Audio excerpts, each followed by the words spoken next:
Alongside Jesse Simonton, Rob Lewis, and Brent Hubbs, I'm Austin Price for the Rocky Top Roundtable. Guys, week 2 of the Brian Maurer era, and he'll face a different-looking Mississippi State team, but one with still a lot of defensive weapons. And you're a pretty motivated defensive coordinator in Bob Shoop. I don't think there's any doubt that Mississippi State's going to come in. They will be more aggressive than Georgia was in the first half.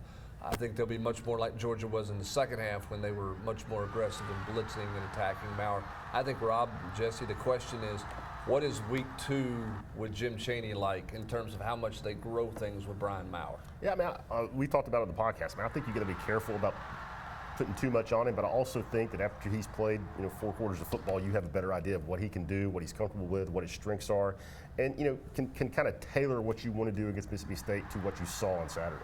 I mean, this is a Bulldogs defense, guys, that is second to last in the SEC. They let Bo Nix, who hadn't been able to throw against anybody else, throw for 300 yards. And it's kind of dependent on, is Willie Gay and the safety back. I mean, Leo Lewis is pretty good. They have some other junior college transfers that have been decent, but they do rank second to last in the SEC. This is not the group that Shoop had a year ago. So I do think there's some concerns, I think, going into this game in terms of there's tape on Brian Maurer now. But there's some potential openings that if they watch that Auburn game, the way Auburn was able to spread them out, kind of get the Bulldogs going side to side, perhaps Tennessee can find some success in Maurer's second game. Specifically, and we've talked about this a bunch, Brent, getting the running game involved. And it doesn't have to be running between the tackles. Maybe it's some of the jet motion and some of that stuff, reverses, just to kind of get them guys going wide, get that eye candy going a little bit. Well, and that's one of those deals where, again, their best running game is wide. So how do you get wide? Auburn got wide. Now, was that because Mississippi State had those suspended guys standing in street clothes on the sidelines watching, or was that because they attacked some weaknesses of Mississippi State? I think we'll find that out in more detail Saturday night. But they've got to get Chandler more involved. They've got to get, I think, Eric Gray Austin involved in some way. I like some of the things Tim Jordan did in pass protection, and I think he hit it up in there hard.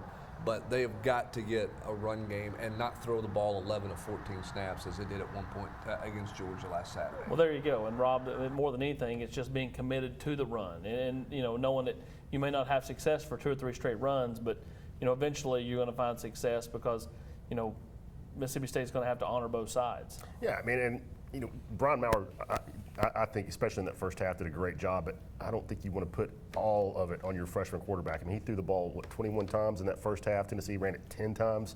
I don't think that's a sustainable ratio for them to be successful. And again, sometimes you can feel like you're banging your head against the wall, but I just don't feel like you can put everything on Maurer's shoulders and have him feel the pressure that he's got to do it all. It's a lot easier to bang your head against the wall if you keep it a one-possession game and you're in the lead. I think what got to him in the second half, Austin, was an 11-point game, 12-point game. Tennessee's trying to find points, 15-point game. Whereas if you manage the end of the first half better, make that a one-possession game, you're more committed to beating your head against the wall as opposed to, hey, we don't have enough possessions here. We've got to score now. Take a shot, take a shot, take a shot. Then all of a sudden, next thing you know, you've thrown it 8 or 9 straight times or 11 out of 14 times. Yeah, in most instances, football comes down to a couple of different things. Quarterback play and then play up front on both sides of the ball. Tennessee's, seems to find a little bit of spark at quarterback. Can they run it more effectively? And then defensively, can they, it's not about, to me, getting sacks. It's just about, hurries, pressures, causing some disruption. They can't do any of that. And last week, Fromm, as Rob noted, was, painting or whatever he was doing back there. Popping popcorn. Popping popcorn. I mean, he had all kinds of time. Well, nobody's hitting Fromm. I mean, Fromm's been sacked once. I think the bigger question in this game and this matchup for the defense is, can Tennessee up front find the football? Can they find the football on all the zone read stuff that they're going to see from Mississippi State? And then can they tackle? Last week, Jesse, I thought Tennessee drugged guys to the ground or held on until guys fell down as opposed to Tennessee knocking people down.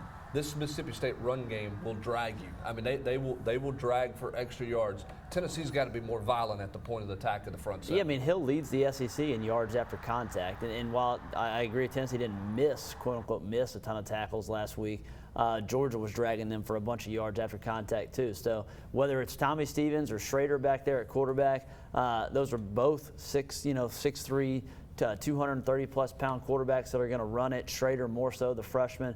Mississippi, that's Mississippi State's game plan. I mean, they've kind of brought back that Nick Fitzgerald stuff that they did a year ago under Joe Moorhead, where Schrader and these guys are getting 10-plus carries a game at the quarterback position. As a whole, I think Mississippi State's ranked 4th in the SEC in rushing. So this was a defense 2 weeks or 3 weeks ago against Florida AP that showed some signs of life against the running game. Obviously, last week it was a huge uphill battle against the best rushing team in the country, and they really struggled. This is another opportunity against at least an above-average rushing attack. Yeah.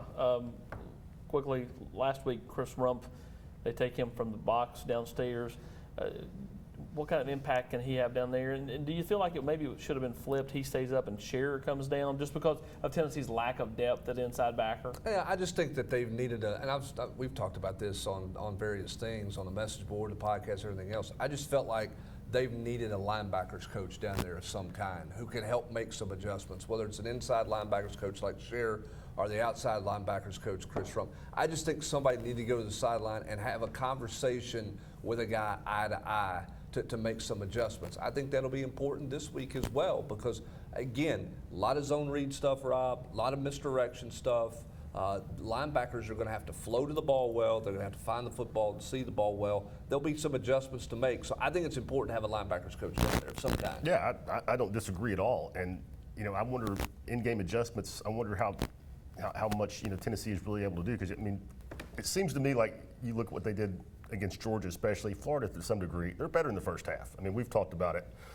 And it's not just the defense, but offense too, but the second half has not been kind to Tennessee, been outscored big time. Big time. 71-26, big time. Yeah. And Tennessee has 4 turnovers in the second half in their losses this year. They got to take care of the football better. Defensively, they've got to adjust to what they're doing. Mississippi State's going to be interesting to me, guys, because if Tennessee has to commit extra people to stop the run, which one would think that they're going to, then you're going to end up in some man-to-man coverage outside. State doesn't throw it well, but this could be a game where State throws a bunch of jump balls. And they got big, tall receivers. Yeah, I was going to say they're like now. They're not as good as Callaway and Jennings and Palmer, but they do have some bigger-bodied guys that can challenge. Bryce has obviously struggled the first 2 weeks of the season. Kenneth George was okay Saturday, played well a couple weeks ago. Obviously, Alante is a little bit still kind of in the doghouse, running second team. Where does Warren Burrell's ankle, stand kind of going into this game on Wednesday? Pruitt deemed him questionable. I think it's going to be big if Aubrey Solomon is as good as Jeremy seems to think he is. They're definitely going to need him up there in terms of plugging the hole for the defensive line. Tennessee gets a win if what happens? If they stop the run. Yeah, Jesse stole it from me, but so I'll go the other way. They've got to take some pressure off Maurer. I really like what he got done, especially considering the competition. You got to run the football. Tennessee didn't even top 3 yards carry last week. They've got to up that. I think Tennessee can't give Mississippi State anything cheap. They can't turn it over in some kind of crazy fashion. Take care of the football offensively, and then defensively, I think they're at the point where there may be a bend but don't break type deal. Force some field goals. Like they did last week. Don't let them score touchdowns in the red zone. Kick some field goals and put this thing into the fourth quarter and go finish something. Yeah, margin of error, I said this last week, margin of error is super thin for this team. When you play the way they played in the first half last week, get those big splash plays, you score, you bend but don't break until 2 minutes to go in the first half, and you look at 1 at halftime and you're down 12, and Georgia gets the ball to start the second half. That's deflating. Just got to manage the clock better. Yeah. I don't know how else to say it. Look up, manage the clock. Don't give them the football back. Period. Simple as that. Let's go exclamation point, Hubs. No periods. For Jesse Simonton, Rob Lewis, and Brett Hubbs, I'm Austin Price for the Rocky Top Roundtable.